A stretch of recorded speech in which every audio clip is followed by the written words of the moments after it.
contains scenes which some viewers may find disturbing. In 1956, Jack Parshall faces one of the most challenging air crash investigations of all time.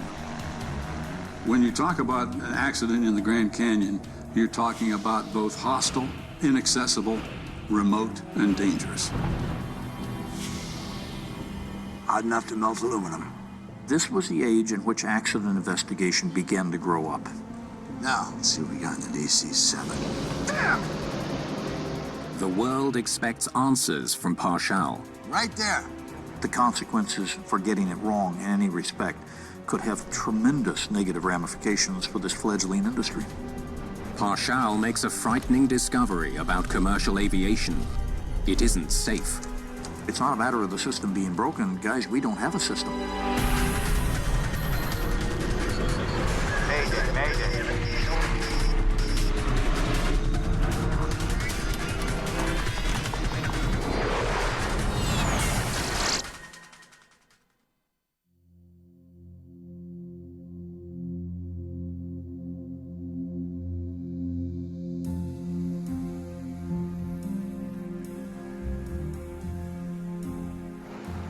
At Los Angeles International Airport, United Airlines Flight 718 is preparing to depart for Chicago. The DC-7 is the newest and fastest passenger plane in America, the pride of the United Fleet.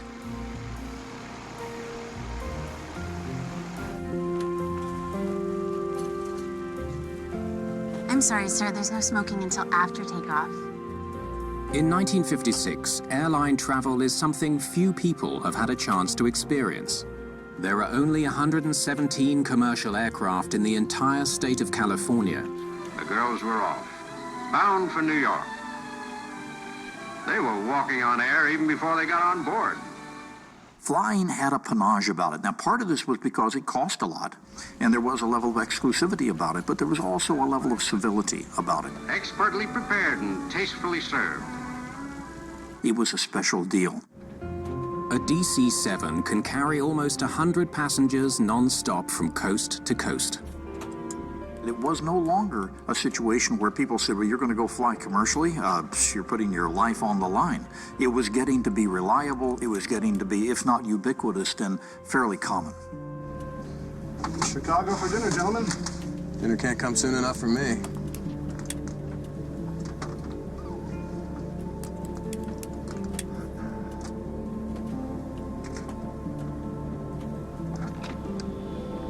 Door closed and secure, guys. The DC-7 is powered by 4 huge engines. Each one has 18 cylinders. The Wright 3350 turbo compound is a technical marvel, but it demands a lot of attention. Good morning, ladies and gentlemen, and welcome aboard United Airlines 718. Our captain today is Bob Shirley. You're in good hands. 48-year-old Captain Bob Shirley has more than 17,000 flight hours. He's been on the Plum LA-Chicago route for nearly a year. Bob Shirley was an excellent pilot. Clay Lacey is a former United pilot who was with another crew flying out of Angeles that morning. He was highly regarded as a pilot. And he had his own airplane, and the guy loved aviation. TWA is running a little late this morning, huh? Mm-hmm. The 36-year-old first officer, Robert Harms, is a World War II veteran and a former flight instructor. Well, we're on time, guys. Let's keep it that way. I'm 3 pages into the checklist. The third member of the United Airlines cockpit crew is flight engineer Gerard Fior. Engine number 1. RPM's 2100. The flight engineer was a busy fellow, and he fine-tuned the power plants individually and even by cylinder. Checking magnetos, left, both, right, both. RPM is good for left and right. The proper heat, mixture controls, and cowl flaps and so on and so forth to keep those power plants running at their best. Cylinder head temps are in the zone? Well, Dr. Fiore, we are blessed this morning. She's all yours, Captain. While the United crew waits to taxi, the tower controller gives instructions to the plane ahead of them, a TWA flight to Kansas City. TWA-2, cleared for takeoff on runway 25 right. Roger, copy. Cleared for takeoff, 25 right.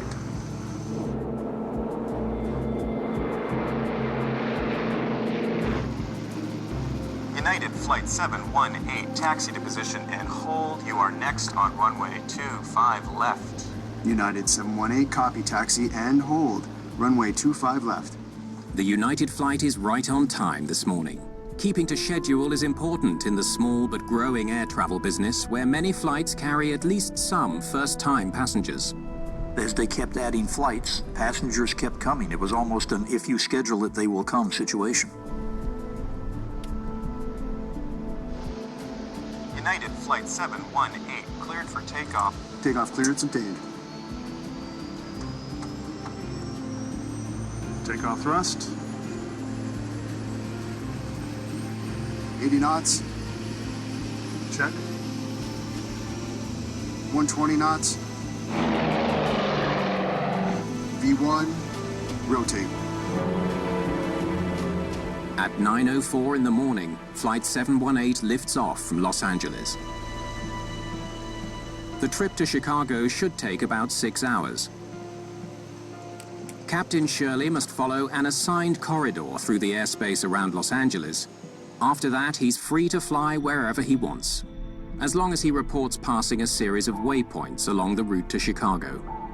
If you had to divert, it was no real big deal. We did not have the sophistication of the radar equipment we have today.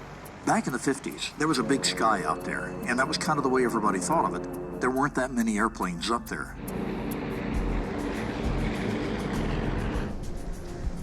Can I offer you something to drink, ma'am? The engines sound good, Mr. Fiore. How are the temps? Hey, old steady, Skipper. Still running a little rich. We were very interested in those days in policing the passengers. Well, time for some introductions. Knock yourself out. Good morning, folks. Captain Bob Shirley here. It is a beautiful, bright day. We're almost at our cruising altitude of 21,000 feet, which is almost exactly 4 miles. If only 10% of the people had flown, we were certainly trying to get more people to fly, so try to make it a fun, interesting experience. 54 minutes into the flight, the DC-7 reaches its second waypoint. United 718, we're at Needles. 958, 21,000 feet. Clear skies, course direct to Durango. Estimate crossing the Painted Desert Line at 10:31. 10:31. The crew will next check in when they cross a point on the map known as the Painted Desert Line. I'll try to get you some spectacular views in the next half hour, so stay glued to those windows. We're just crossing into Arizona. On the right, you can see Lake Havasu. Where we are, it's about 10 below zero, so don't go rolling down those windows now.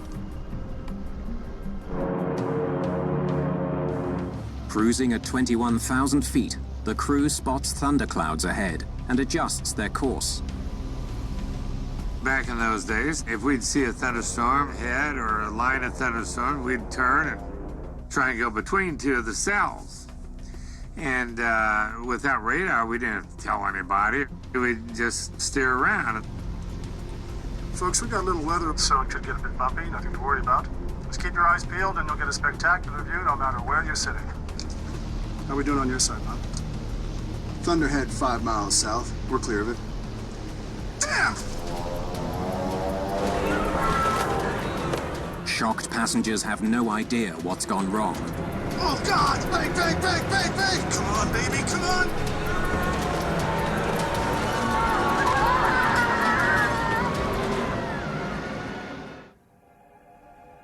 United Dispatch to United 718. Do you copy? Flight 718 is overdue to check in. Calls from dispatch go unanswered. United Dispatch to United 718. Do you copy?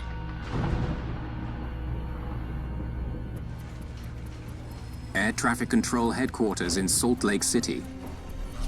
CA Salt Lake. Controllers here don't normally communicate directly with flight crews. They get flight information by phone from airline dispatchers who are in radio contact with their pilots. At 10:51, they get a disturbing call from United Airlines dispatch. Salt Lake. Understand, United 718, 20 minutes overdue at Painted Desert.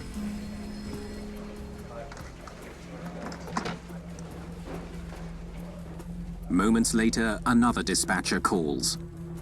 More disturbing news. Salt Lake, TWA. I'm getting no response from Flight 2. Understand, TWA, Flight 2, 20 minutes overdue at Painted Desert. We have had no contact here. Controllers now know that 2 planes flying from LA have not reported crossing a scheduled waypoint, the Painted Desert line. United Flight 718 and TWA Flight 2 to Kansas City were both expected to reach that waypoint at 10:31. CAA Salt Lake, TWA Flight 2, do you copy? In the absence of a radar beam hitting an airplane, if the airplane disappears, you're not going to know that anything is wrong until probably the second time that they fail to hit a reporting point. They're supposed to get on the radio and report their position. TWA2, CAA Salt Lake, do you copy? TWA Flight 2 is carrying 70 people. There are another 58 aboard the United flight. Controllers and dispatchers can only wait for some response to learn their fate. I had a trip that morning in a DC-6 from Los Angeles to Denver. We got over Bryce Canyon about the same time that Air Inc. was calling United 718. CAA Salt Lake, do you copy? Maybe twice a minute. They were trying to get a hold of him. And I remember Slim, who was Bob Shirley's boss, he says, that Bob isn't listening to the radio, you know. More than an hour has passed since the planes were last due to check in. Controllers send out a bulletin asking local authorities to keep an eye out for the 2 missing planes.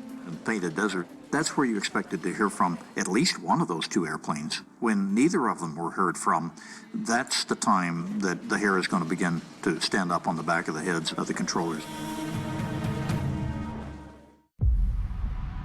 When the rod bends, that's a tuna for sure. Pray the line doesn't break.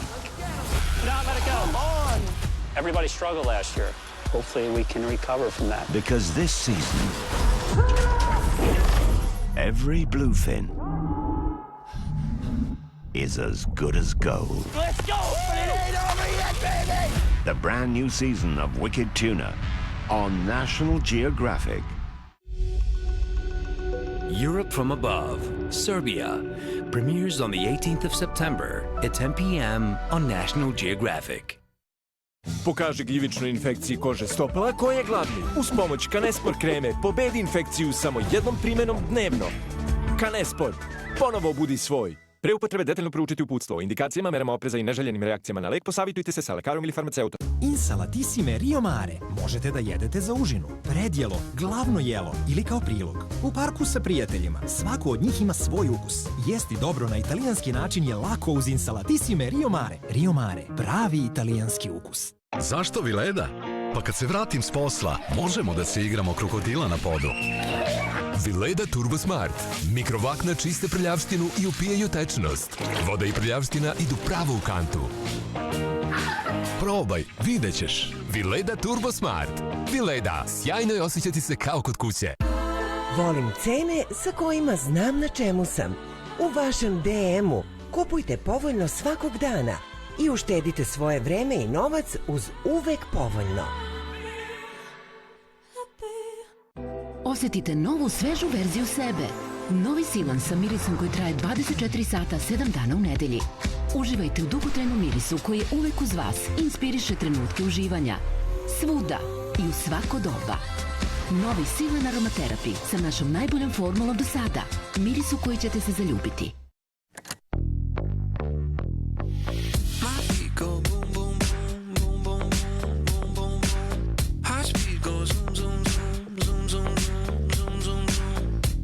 bez dodatog šećera. 100% na biljnoj bazi. Razvijeno u saradnji sa nutricionistima. Probaj Boombox. Začas o vas.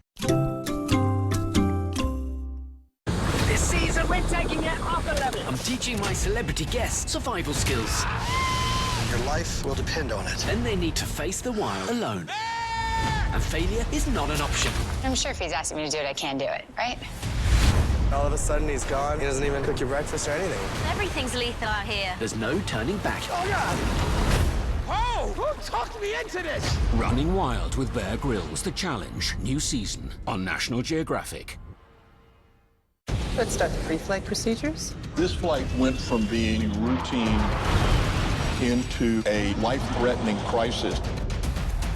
Damn it! In seconds. Do you copy? Who was guilty? Who was to blame? No one notices what's happening. Till it's too late. The new season of Air Crash Investigation Special Report on National Geographic.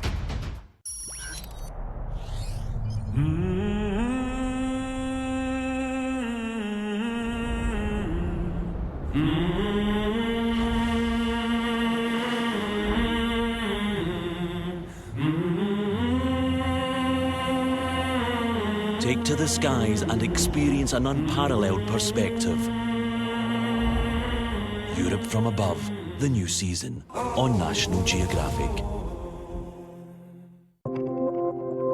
The following program contains scenes which some viewers may find disturbing.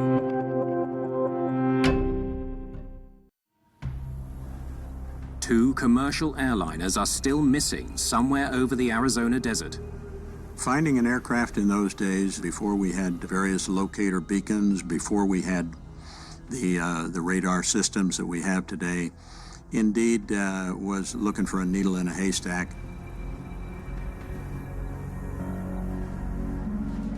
The next morning, news comes from authorities in Arizona confirming everyone's worst fears. They found him? The remains of two different planes have been spotted in Arizona's Grand Canyon.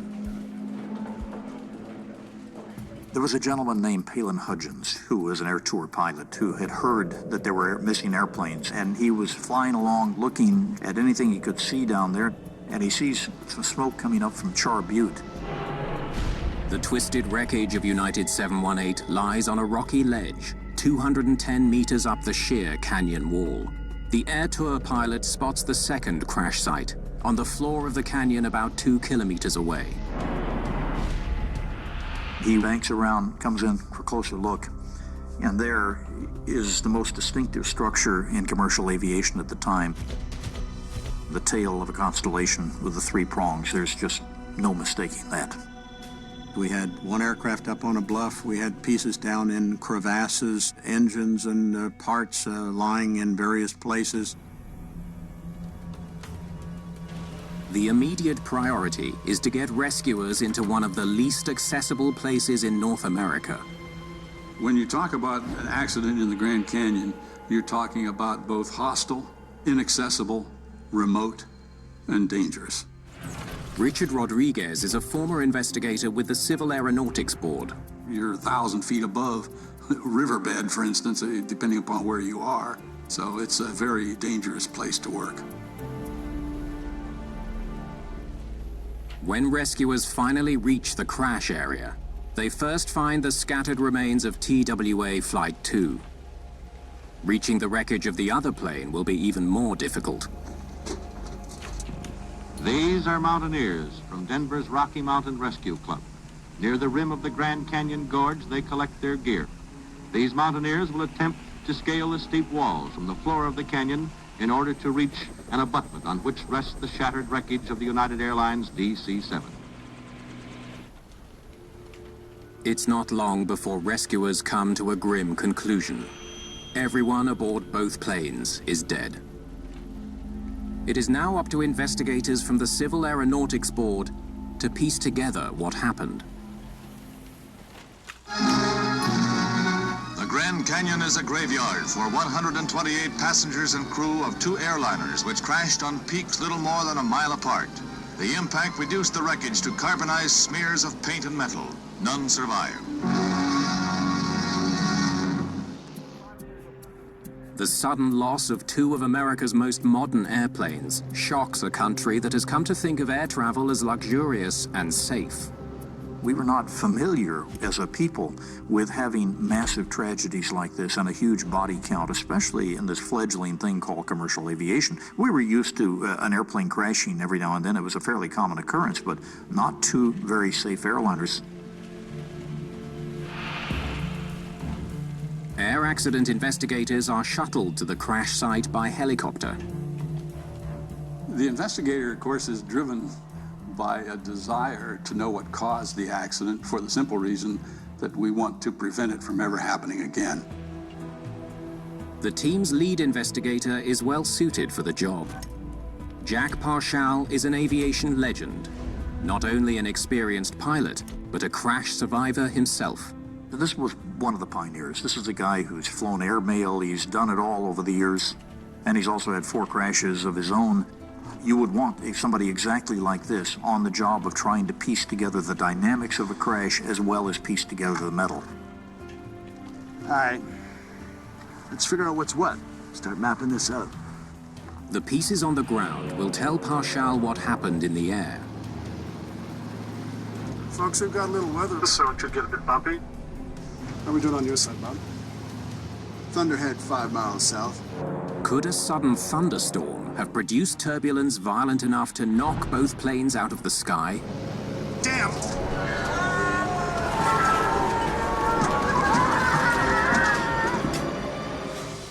Jack Parshall doesn't have any of the advanced technology or the considerable body of knowledge that modern-day investigators have come to rely on.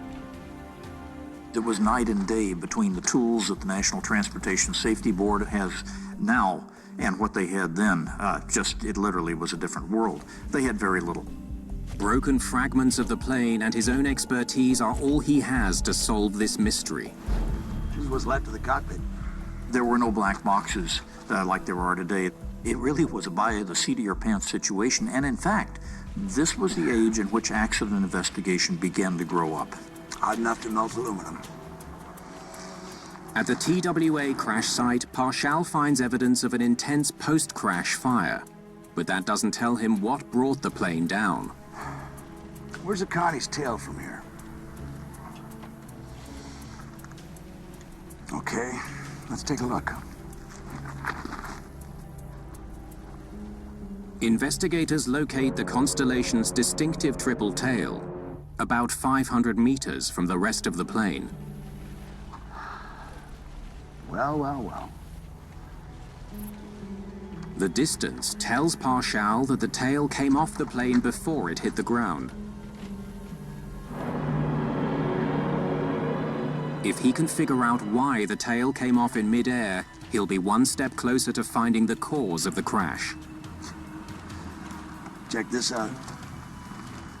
The wreckage of TWA Flight 2 shows clear evidence of a catastrophic impact.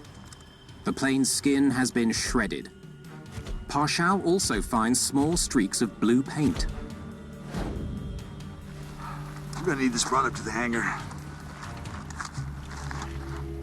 On the canyon floor, 700 meters from the constellation, lies a piece of the other plane. The DC-7's wingtip is streaked with red paint and is nowhere near the rest of the plane. It also came off in mid-air. It was the smoking gun. When you find red on an airplane that has no red, that pretty well proves the point that something happened up there that was not part of that airplane as it took off from Los Angeles. This was one of the things that cinched the deal.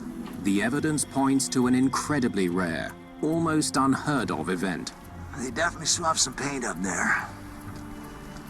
It wasn't severe weather that brought down two planes from two of America's largest airlines. Damn! What's he doing there? It was a mid-air collision. For a DC-7 crew to look up and see a white constellation right in their face, first of all, there's going to be a nanosecond or two of absolute, complete disbelief. Oh, God! Bank, bank, bank, bank! Come on, baby, come on! Muscle memory kicks in for any experienced pilot, and that's when the yoke gets grabbed and thrown in whatever direction, raising the wing, trying to get out of the way. But the dynamics at that point in time are too late.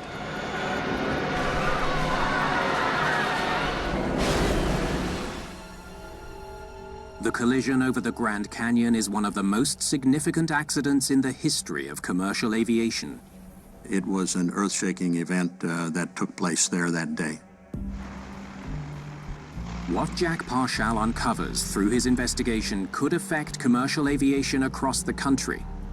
Already certain there's been a mid-air collision, he now needs to figure out exactly how the two planes collided and why. Can we get that piece over there, please?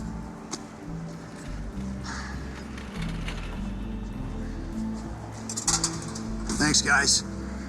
Parshall has to recreate the final moments of the two flights, based on bent metal and streaks of paint. It was one heck of a challenge to match those two aircraft up and come to a deduced conclusion as to what happened. They start to look at models in a mid-air collision to put things together and figure out, could this wing have interfered with this horizontal stabilizer, etc. Now, let's see what we got in the DC-7. To try and build a scenario that matches some of the minute clues that they may have, like impact marks, like paint transfer marks.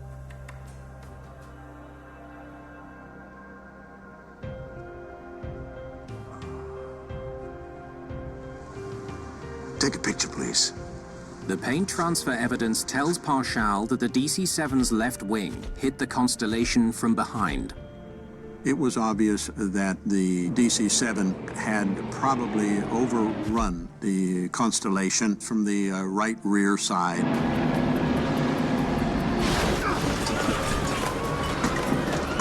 It had come apart, literally, knocked the tail off. The Constellation plummets towards the Grand Canyon more than 17,000 feet below.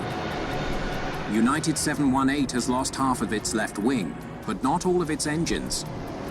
What's the damage? Number one engine is out. Airspeed, 260. Come on, level out. 8,000 now. Anyone that survives a mid-air collision is luck.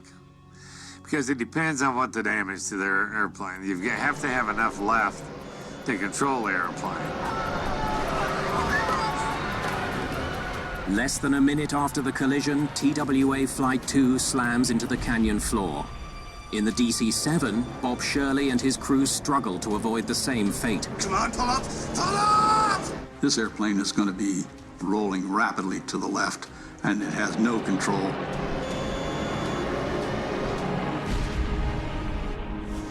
Parshall now understands the mechanics of how the two planes collided.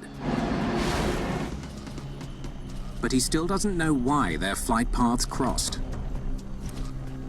They were supposed to be flying different routes at different altitudes. They should not have been in the same place at the same time. Damn! What's he doing there? Parshall now needs to know how that happened.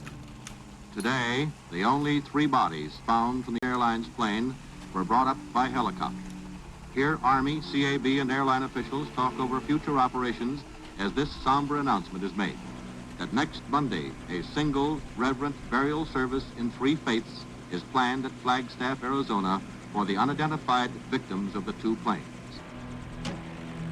This crash in the Grand Canyon startled everybody and galvanized the country.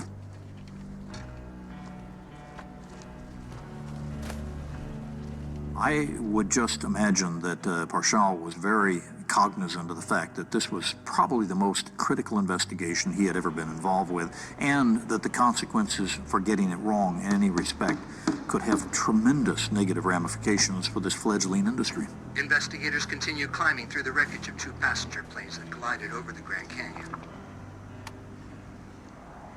Jack Parshall reviews the plane's flight plans. So they both start the day at LAX. United Flight 718 taxi to position and hold. Let's see. 718 was cleared Green Airway 5 out of LA, direct to Palm Springs Junction, to Needles, Then on to Painted Desert Line, here at 21,000 feet. TWA was cleared Amber Airway 5, Green Airway 2, direct to Daggett. And then crossing Painted Desert Line at 19,000 feet. Either one of them should have been over the canyon. It's clear both planes diverted from their original flight plan. But Parshall knows that's not uncommon. What you would find pilots doing is they would file a flight plan along the airways, and once you get airborne and you're more or less out of the heavy congested area of an airport, then you refile your what you really want to do, which is direct here, direct there, direct someplace else. With no cockpit voice recorder to help them, investigators turn to radio dispatch recordings and transcripts. The radio calls between the pilots and their company dispatchers may hold clues about the routes the two planes actually took that day. United 718, we're at Palm Springs Junction. United 718, we're at Needles. 958. 21,000 feet, clear skies. That's the last one they reported. Course direct to Durango. Estimated crossing the Painted Desert Line at 10:31. 10:31. They had 33 minutes to get there, so how come they never made it? To answer that question, Parshall needs to learn more about the movements of the other plane, now lying at the bottom of the Grand Canyon.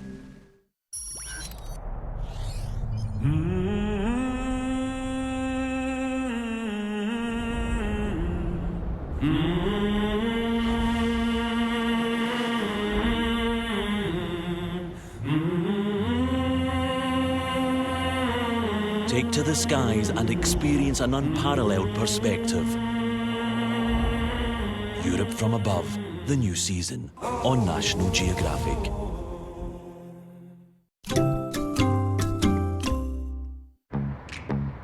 Trenutak kada shvatiš da su prijatelji ti koji tvoje leto čine posebnim. To je trenutak kada ćeš početi da ceniš rezak, intenzivan ukus Švepsa. Zahteva čvrst karakter. Moja gel kreacija za briljantno čist toalet. Ali postoji bolji, Bref način. Novi Bref Brilliant Gel All-in-One, snažno čišćenje, zaštita od prljavštine, svežina i impresivan sjaj. Apsolutno briljantno. Novi Bref Brilliant Gel All-in-One, prosto briljantan. Baš mi se jede čokolada. Okej. Ne. Ulazi u činiju. Uđi ti u činiju.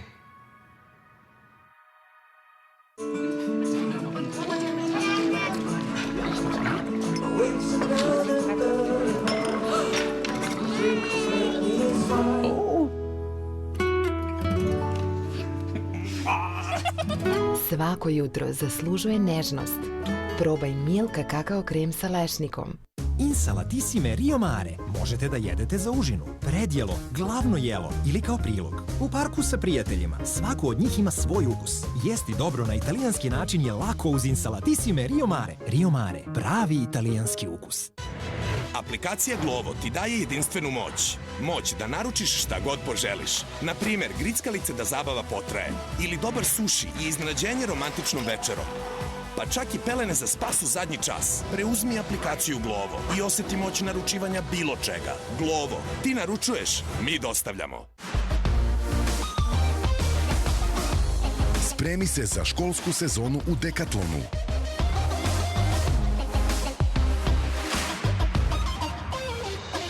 Decathlon. U svakodnevnom životu želiš da imaš sve, ali tokom menstruacije uvek moraš da biraš. Više ne. Uz Always Platinum sa novim krilcima za sigurnu udobnost, koja bolje prijanjaju na tvoj veš. Uložak je kreiran za zaštitu bez curenja, bez neprijatnih mirisa, bez nabora. Uživaj u zaštiti i udobnosti istovremeno.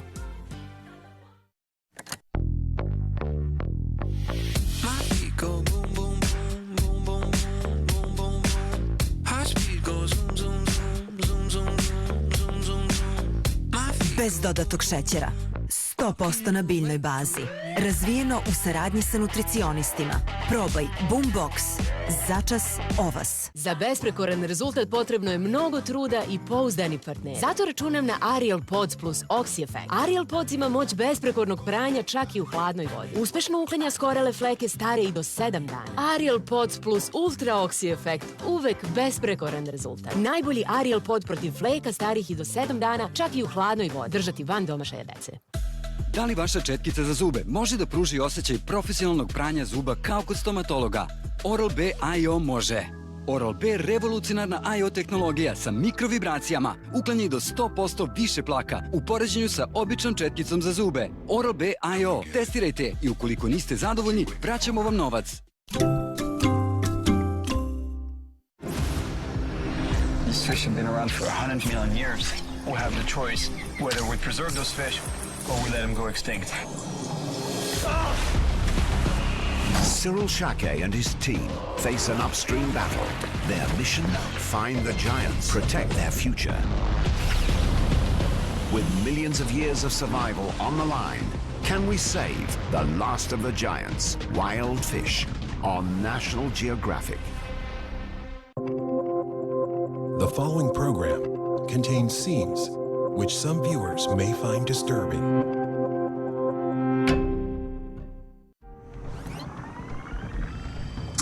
Let's see what TWA did. TWA-2 cleared for takeoff on runway 25 right. Roger, copy. Cleared for takeoff, 25 right. TWA Flight 2 took off 3 minutes ahead of the United flight in a different direction. It was to fly northeast, towards its first checkpoint, Daggett.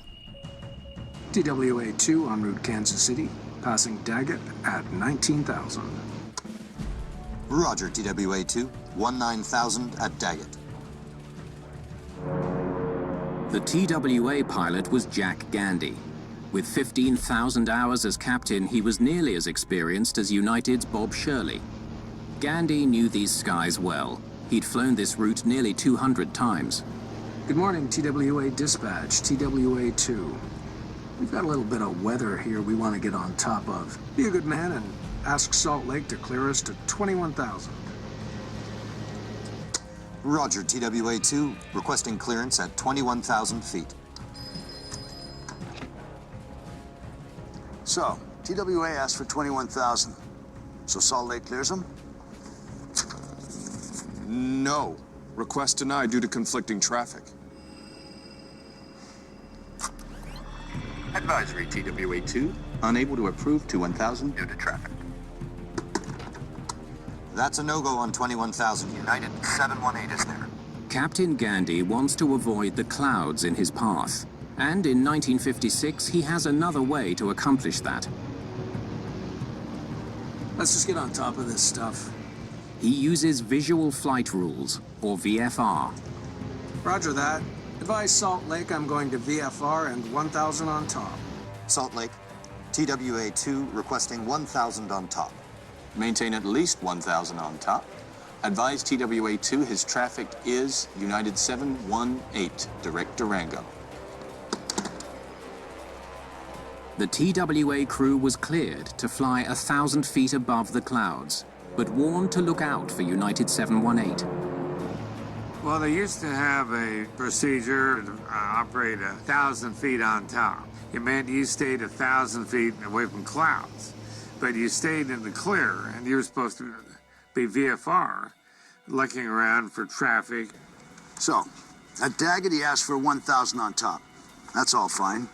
So where does that get him?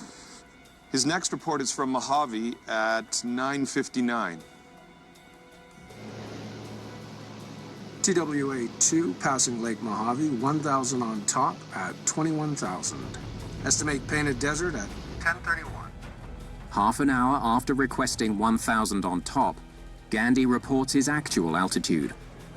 21,000 feet. Now they're both there. They could fly at any altitude they wanted as long as it was 1,000 feet separation from those clouds. So they took 1,000 on top and then selected to fly at 21,000 feet. Investigators now understand how the TWA flight ended up at the same altitude as United 718. As for why both planes diverted from their scheduled routes at the same time, Damn! What's he doing there? Pull up! Pull up! The answer is the crash site itself.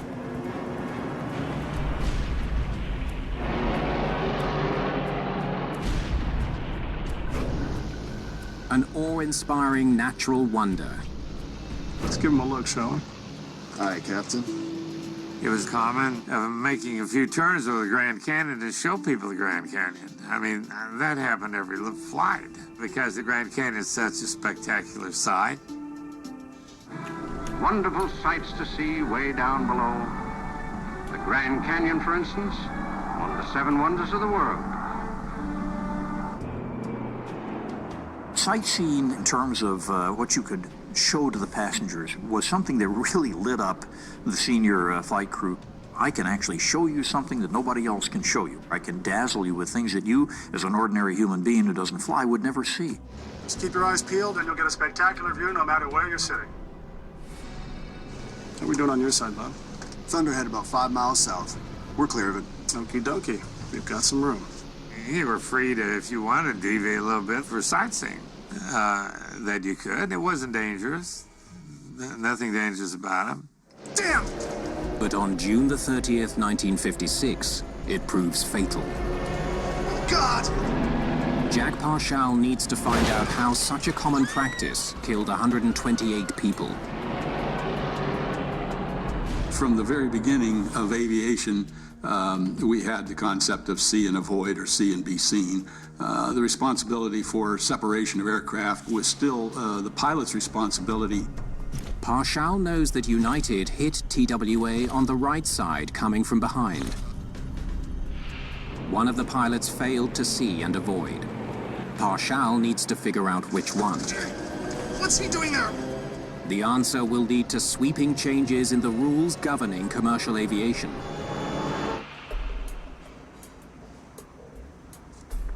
All right, let's see what Captain Shirley can see out there. Using a scale model of the DC-7 cockpit and airspeed estimates for both planes, Parshall tries to calculate the distance at which the United pilots could have first spotted the constellation. What were the views of the flight crew members from each one of the aircraft? Could they have seen each other? Did they try and avoid each other? So if they ended up like this, let's go back a couple of minutes. Those are the kinds of things that that investigator in charge, I'm sure, was asking himself and getting his team together to try and deduce from the evidence. I'm gonna need you over there. Investigators begin to suspect that there may be serious problems with the whole idea of see and avoid. All right, keep going. Keep going. Let me tell you one of the dirty little truths of commercial aviation from the 50s all the way to now. We have been under see and avoid, but you can't see in most cases, even to avoid.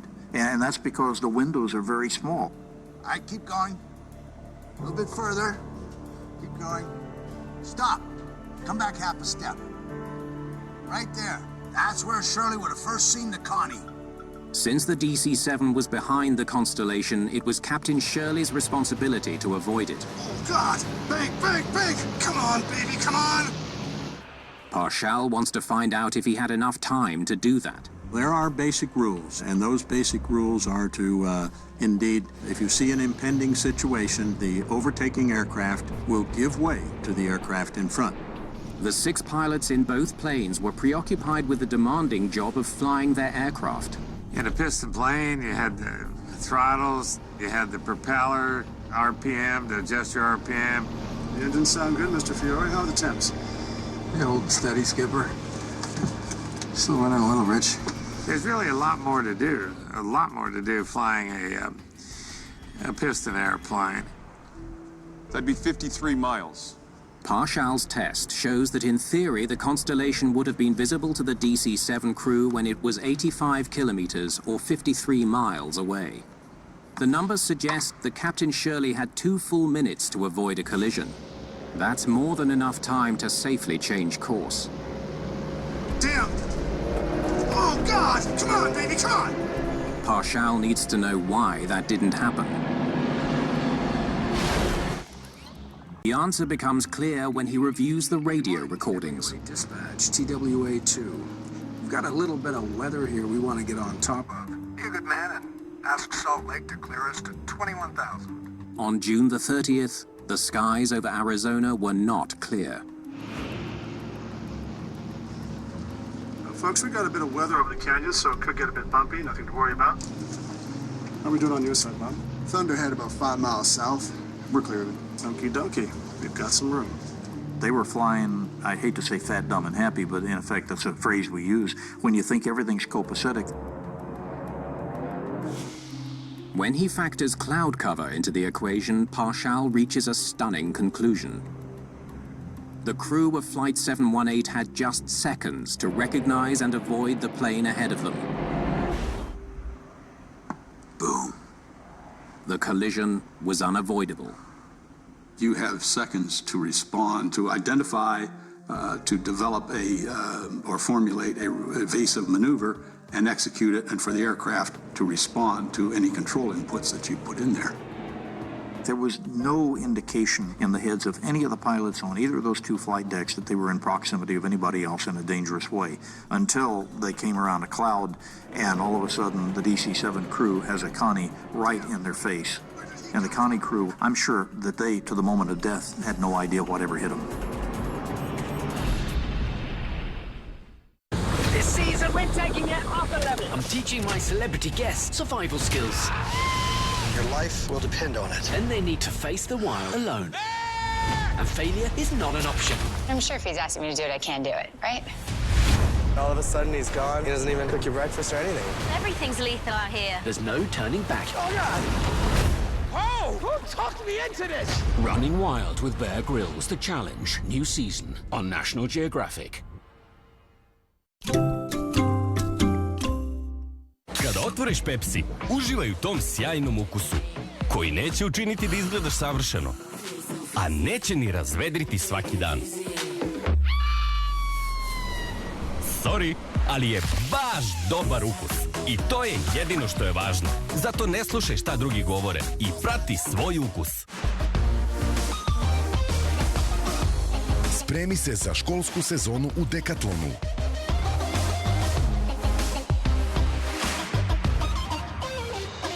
Decathlon.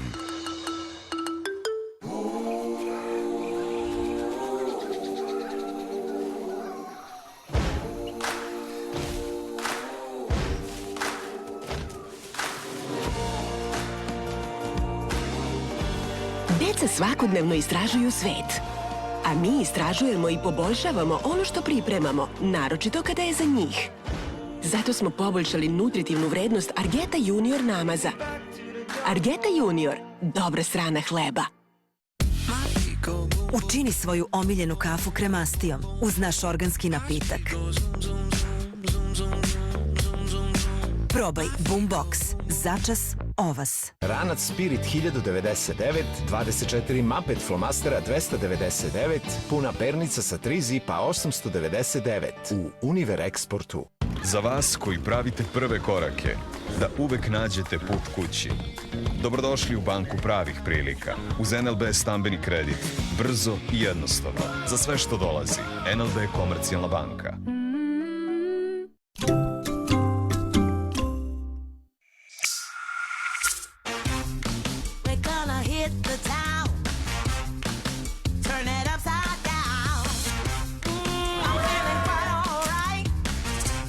I'm really impressed with this. My first challenge isn't about food or drink. It's about you. It looks good, it smells good. I can't wait to taste it, maybe, if you can save me some.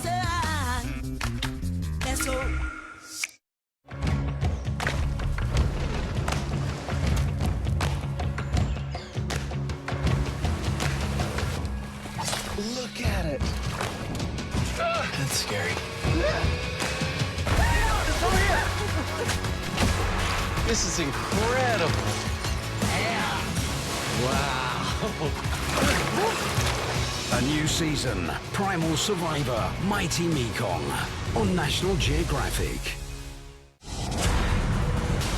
It's a necessity to get out and capitalize in this time of year.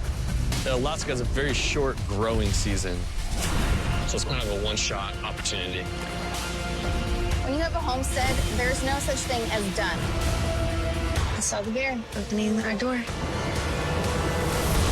It's just another weird year in Alaska. It's out with the cold and in with the new. A brand new season, Alaska, the Next Generation, on National Geographic.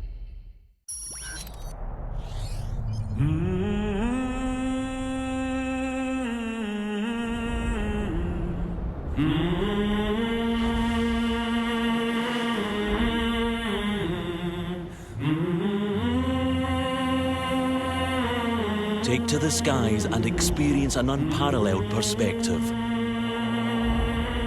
Europe from Above, the new season, on National Geographic.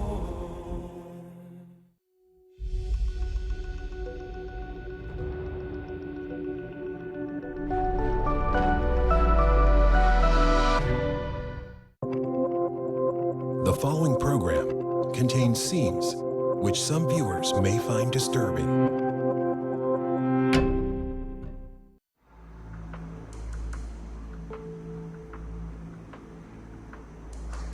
When Jack Parshall sits down to report his findings, he faces intense pressure. The reputation of an industry hinges on what he has to say. We're really there to try and prevent the next accident, a recurrence of similar circumstances that set up an accident. But certainly with the high death toll, 128 people died that day, two major airlines of America running into each other, there was a call to find out who was guilty, who was to blame. The obvious conclusion is that the pilots were to blame. That's a no-go on 21,000. United 718 is there. A lot of people want to lay the blame on TWA's captain, Jack Gandy. Roger that. Advise Salt Lake I'm going to VFR and 1,000 on top. It was Gandy's decision to switch altitudes that put his plane in the path of United 718. But a strict interpretation of the rules would put the blame on United pilot, Captain Bob Shirley. Damn! What's he doing there? In a perfectly sterile analysis of this, the overtaking aircraft, the one who's overtaking the other aircraft, has the legal responsibility of avoiding the aircraft they're overtaking. Right there. But Parshall's calculations have shown there was no way for Captain Shirley to avoid the collision.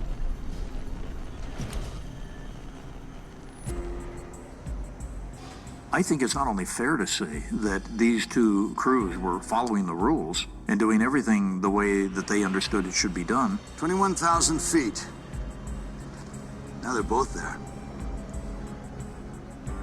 But that this was the way society in aviation viewed the right way to do it at the time.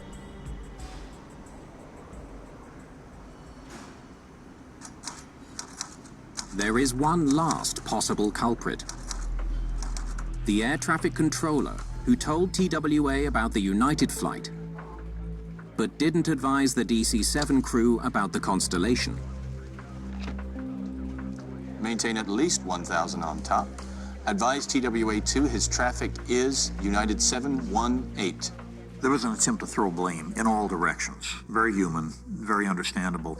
By the same token, when it came to blame put on the air traffic controllers, it was very misplaced. With no radar coverage, air traffic controllers could not visually track flights. It was impossible for them to advise every company dispatcher on the precise location of every plane in the sky. I think if we try and pin the issue down to who was to blame, we're probably looking at this accident in an inappropriate way. It has become clear to Parshall that no one person is to blame for the mid-air collision. Those two aircraft were put in the proximity of each other by the rules and the regulations. The real cause of the crash is something much bigger, something that goes to the very heart of aviation in America. Jack Parshall concludes that blame for the Grand Canyon disaster lies not with the pilots, not with the controllers,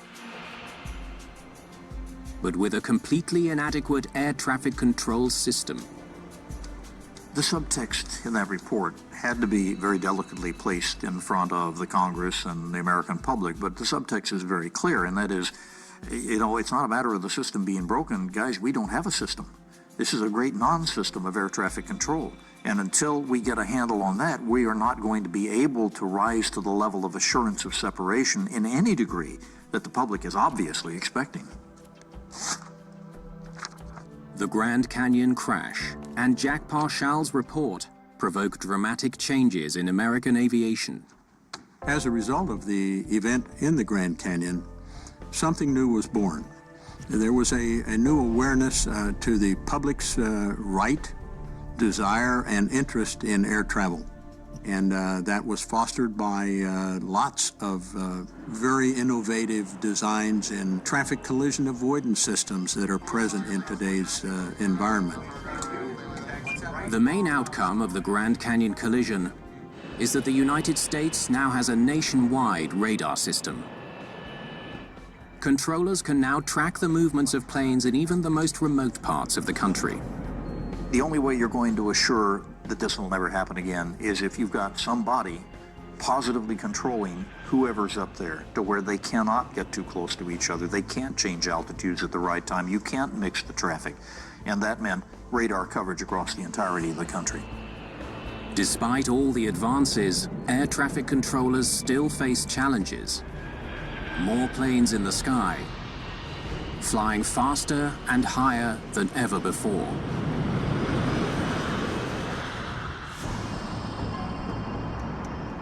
And though extremely rare, mid-air collisions still do occur.